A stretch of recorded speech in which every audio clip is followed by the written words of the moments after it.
ஓம் சாந்தி 29/5/2024 காலை முரளி பாப்தாதா மதுபன். இனிமையான குழந்தைகளே, நினைவின் மூலம்தான் நினைவு கிடைக்கிறது. எந்த குழந்தைகள் அன்போடு பாபாவை நினைவு செய்கிறார்களோ அவர்களின் மீது பாபாவிற்கும் கவர்ச்சி ஏற்படுகின்றது.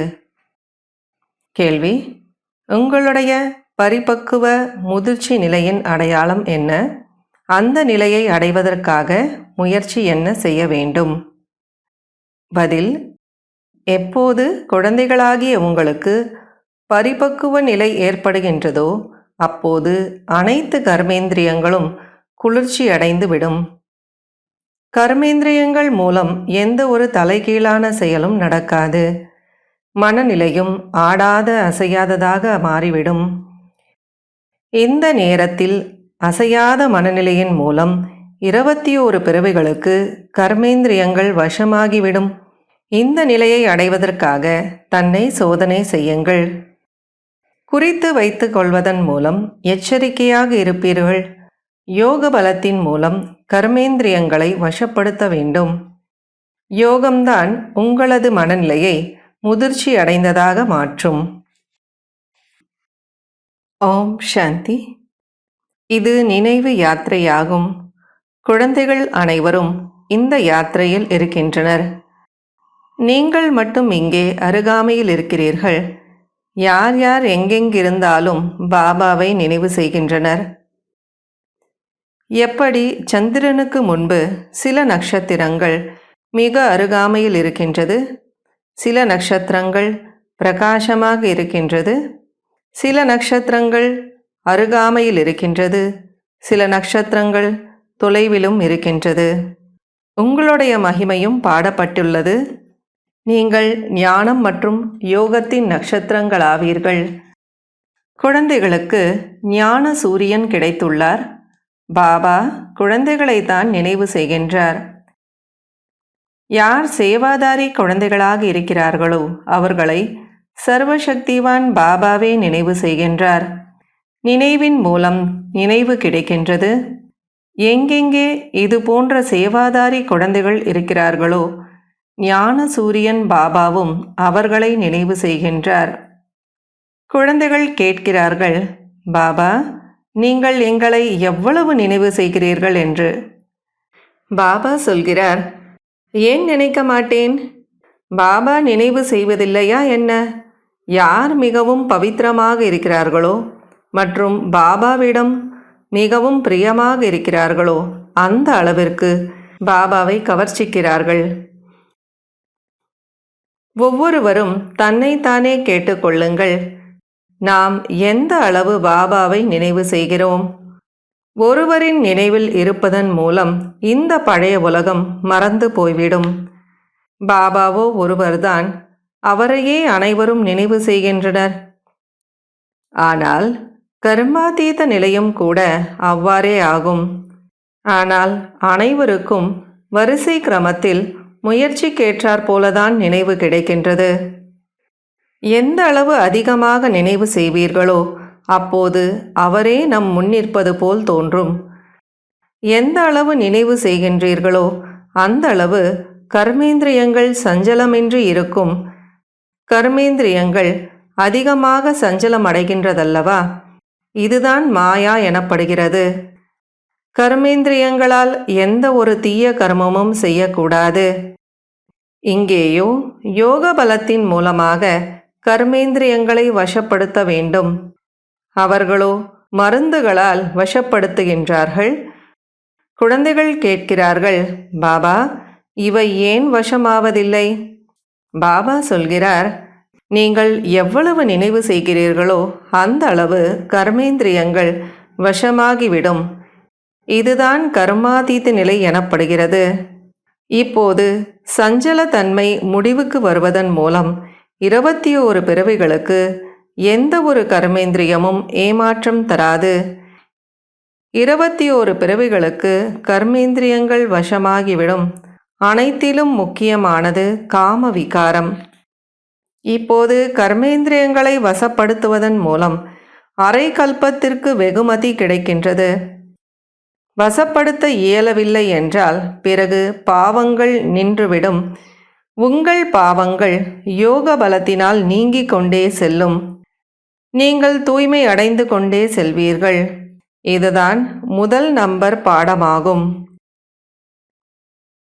பாபாதான் நாலேஜ்ஃபுல், ஞானம் நிறைந்தவர். ஒன்று யோகத்தின் ஞானம், இன்னொன்று 84 பிறவிகளின் சக்கரத்தினுடைய ஞானம். 2 ஞானம் இருக்கிறது. பிறகு அதில் தெய்வீக குணங்கள் தாமாகவே அடங்கியிருக்கிறது. தன்னை சோதனை செய்ய வேண்டும். குறித்து வைப்பதன் மூலம் தன் மீது எச்சரிக்கையுடன் இருப்பீர்கள். தன்னை சோதனை செய்தால் எந்த ஒரு பிழையும் நம் மூலமாக ஏற்படாது. நினைவு செய்வது கூட மிகவும் சுலபமானது.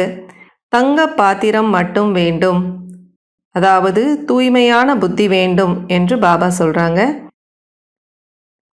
எவ்வளவு முயற்சி செய்வீர்களோ அவ்வளவு பாயிண்ட்டுகள், அவ்வளவு கருத்துக்கள் வெளிப்படும். ஞானமும் நல்ல முறையில் சொல்லிக்கொண்டே இருப்பீர்கள். பாபா நமக்குள் பிரவேசமாகி முரளி சொல்லிக் கொண்டிருப்பதாக உணர்வீர்கள். பாபாவும் மிகவும் உதவி செய்கிறார். மற்றவர்களுக்கும் நன்மை செய்ய வேண்டும். அதுவும் டிராமாவில் விதிக்கப்பட்டுள்ளது. இதையும் நல்லபடியாக புரிந்து கொள்ள வேண்டும். மேலும் பாபாவை நினைவு செய்ய வேண்டும். அதன் மூலம் பாவ கர்மங்கள் விநாசமாகும். வேறு வழியே கிடையாது. முழு நாடகத்திலும் இது கடைசி ஜென்மமாகும். சிலர் ஷரீரத்தை விட வேண்டியதாக இருக்கும். இன்னொரு பாகத்தை நடிப்பதற்காக பிறவி எடுக்க வேண்டியதாக இருக்கும். யாருக்காவது அதிகமாக கணக்கு வழக்கு இருக்கிறது என்றால் அதை முடித்து கொள்ள பிறவி எடுக்க வேண்டி இருக்கும். யாருக்காவது அதிகமாக பாவங்கள் இருந்தால் அடிக்கடி ஒரு ஜென்மம் எடுத்து பிறகு 2வது 3வது என்று எடுத்துக்கொண்டும் விட்டு கொண்டும் இருப்பார்கள். தானம், புண்ணியம், தீர்த்த யாத்திரை போன்றவற்றை செய்கிறீர்கள் என்றால் இதெல்லாம் யாரோடு கொடுக்கல் வாங்கல் ஆகிறது? பாவ ஆத்மாக்களோடு. ராவண ராஜ்யம் அல்லவா? பாபா சொல்கிறார், எச்சரிக்கையோடு கொடுக்கல் வாங்கல் செய்ய வேண்டும். எப்போதாவது ஏதாவது கெட்ட காரியம் செய்துவிட்டால் பாவ சுமை தலை மீது ஏறிவிடும். தானம், புண்ணியம் கூட எச்சரிக்கையுடன் செய்ய வேண்டி இருக்கிறது. சத்யுகத்திலோ குப்பை முதலியவற்றில் வயல்கள் இருப்பதில்லை. அங்கோ புதிய மண் இருக்கும். அதன் பெயரே சொர்க்கம். புஷ்பராகம் மற்றும் பச்சைக்கல் என்ற பெயர்கள் பாடப்பட்டுள்ளன. இரத்தினங்கள் அல்லவா? ஒவ்வொருவரும் ஒவ்வொரு விதமாக, அதிகமாக அல்லது குறைவாக சேவை செய்கின்றனர். சிலர் சொல்கிறார்கள், எங்களால் சேவை செய்ய முடியாது என்று. அனைவருமே பாபாவின் இரத்தினங்கள்தான். அவர்களிலும் வரிசை கிரமத்தில் முயற்சிக்கேற்றார் போல இருக்கின்றனர். அவர்கள் பிறகு பூஜிக்கப்படுகின்றனர். ஒரு சில குழந்தைகளோ தங்களின் எலும்புகளை கூட இந்த சேவையில் ஸ்வாகா செய்யக்கூடியவர்களாக இருக்கின்றனர். உங்களிடம் சிலர் சொல்கிறார்கள், இது உங்களின் கற்பனை என்று. அட, இதுவோ உலகத்தின் சரித்திரம், பூகோளம் திரும்பவும் நடைபெறுகின்றது. கற்பனை திரும்பவும் நடைபெறுவது இல்லை. இதுவோ ஞானமாகும். இவை அனைத்தும் புதிய விஷயங்கள், புதிய உலகத்திற்காக. இது படிப்பாகும். பாடசாலையில் படிக்கின்றீர்கள். கற்பனையின் விஷயம் எதுவும் கிடையாது. பாபா ஞானக்கடல், ஞானம் நிறைந்தவராக இருக்கிறார். பாபா பிராமண குலத்தை ஸ்தாபனை செய்கிறார். பிராமணர்கள்தான் பிறகு சூரிய வம்ச, சந்திரவம்ச குலத்தில் தங்களுடைய பதவியை அடைகின்றனர். பாபா வந்து இந்த ரதத்தின் மூலம் உங்களுக்கு நேரடியாக புரிய வைக்கிறார். ரதமோ அவசியம் வேண்டும், ஆத்மாவோ நிராகாரமாக இருக்கிறது. பகவானுக்கு எவ்வளவு பூஜை செய்கின்றனர், ஆனால் அவரை பற்றி எதுவுமே தெரியாது. ஆக பாபா சொல்லி புரிய வைக்கிறார். இவ்வளவு உயர்ந்த பதவி அடைவதற்காக தன்னை ஆத்மா என உணர்ந்து பாபாவை நினைவு செய்ய வேண்டும். இதில்தான் உழைப்பு இருக்கிறது. யாருக்காவது மந்த புத்தி இருக்குமானால் அந்த புத்தியினாலேயே நினைவு செய்யலாம். ஆனால் ஒருவரையே நினைவு செய்ய வேண்டும். நீங்கள் அனைவரும் யாரை சந்திக்க வந்திருக்கிறீர்கள்? யார் உயிர்தானம் தருகிறாரோ அவருடன் அல்லவா ஆத்மாவை அமரலோகத்திற்கு அழைத்து செல்கிறார். பாபா புரிய வைக்கிறார், காலன் மீது வெற்றி அடைய வேண்டும். உங்களை அமரலோகத்திற்கு அழைத்து செல்கிறேன். அமர கதையை பார்வதிக்கு சொன்னதாக காட்டுகிறார்கள் அல்லவா? இப்போது அமரநாதன் ஒருவர்தான். நல்லது.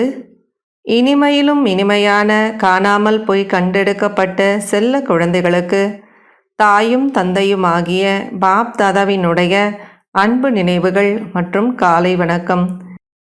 ஆன்மீக குழந்தைகளுக்கு ஆன்மீக தந்தையின் நமஸ்காரம். ஆன்மீக தந்தைக்கு ஆன்மீக குழந்தைகளின் நமஸ்காரம், அன்பு நினைவுகள் மற்றும் காலை வணக்கம். கடைபிடிக்க வேண்டிய முக்கியமான சாராம்சம். முதல் பாயிண்ட், யோக பலத்தின் மூலம் கர்மேந்திரியங்களை வென்றவராகி முழுமையாக தூய்மையாக வேண்டும். இந்த நிலையை அடைவதற்காக தன்னை தானே சோதித்து கொண்டே இருக்க வேண்டும். செகண்ட் பாயிண்ட், சதா புத்தியில் நினைவிருக்க வேண்டும், நாம் பிராமணர்கள்தான் தேவதையாக இருந்தோம், இப்போது மீண்டும் தேவதையாகுவதற்காக வந்திருக்கின்றோம். அதனால் எச்சரிக்கையோடு பாவம் மற்றும் புண்ணியத்தை புரிந்து கொண்டு கொடுக்கல் வாங்கல் செய்ய வேண்டும். வரதானம். அனைத்து அதிகார சக்திகளையும் உதவியாளராக மாற்றி பிரத்யக்ஷதாவின் திரையை விளக்கக்கூடிய உண்மையான சேவாதாரி ஆகுக. எப்போது அனைத்து அதிகார சக்திகளும் ஒன்றிணைந்து உயர்ந்த அதிகாரம், ஈஸ்வரிய அதிகாரம், ஆன்மீக அதிகாரம் என்பது இந்த ஒரு பரமாத்ம அதிகாரம் மட்டும்தான் என்று சொல்வார்களோ அப்போது பிரத்யக்ஷதாவின் திரை விலகும். அனைவரும் ஒரே மேடையின் மீது ஒன்றாக சேர்ந்திருந்து அன்பின் சந்திப்பை நிகழ்த்துவார்கள்.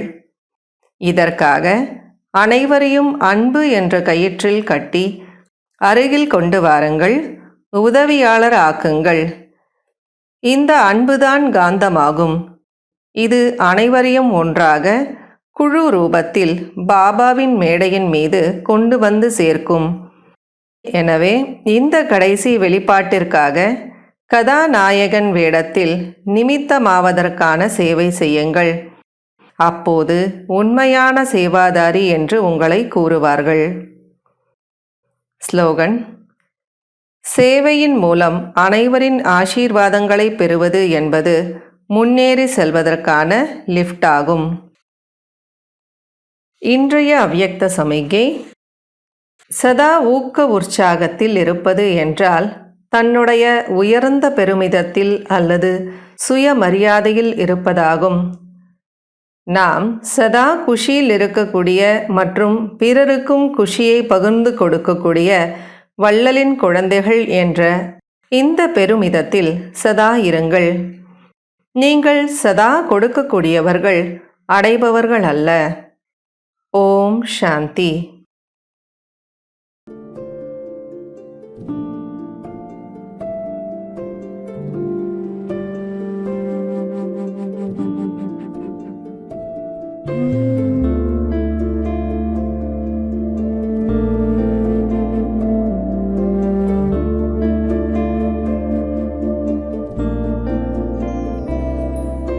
आवाज से परे मधुर साज से भरे अंदाज में बुलाए बाबा पुकार के बच्चिया।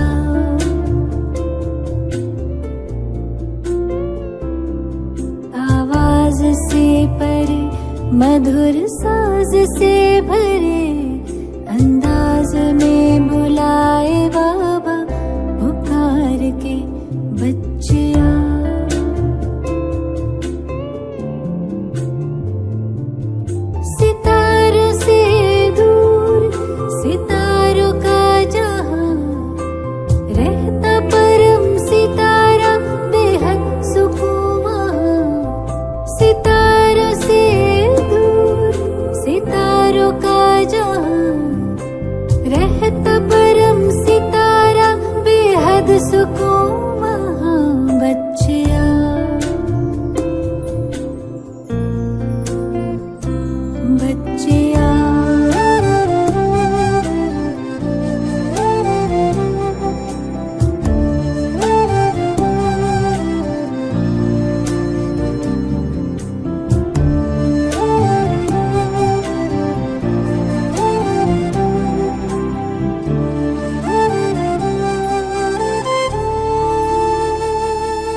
लहराए निरंतर आनंदित अंतर, मौजों की मौज लेने का है समय, वो प्रेम डोर से खींचे वहाँ, जी भर निहार के लिए पंख प्यार के हम उड़ चले। आवाज से परे मधुर साज से भरे, अंदाज में बुलाए बाबा पुकार के बच्चिया।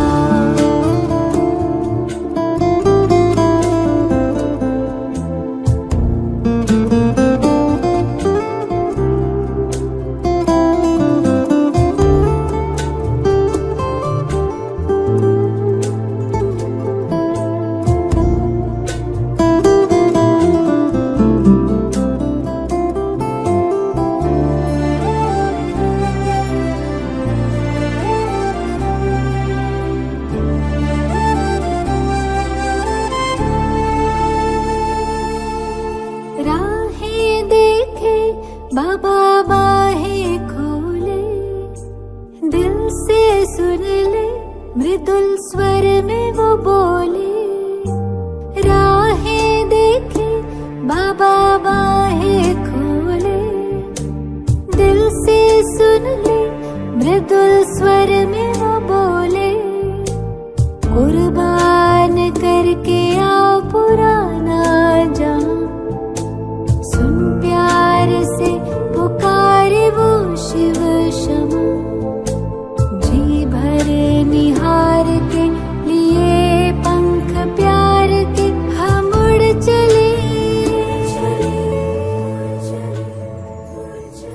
आवाज से परे मधुर साज से भरे, अंदाज में बुलाए बाबा पुकार के बच्चिया।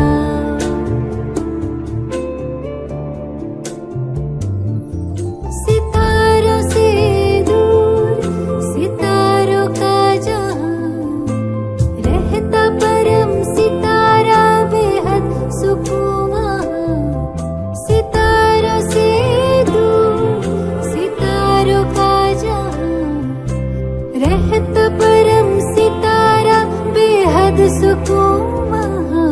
बच्चे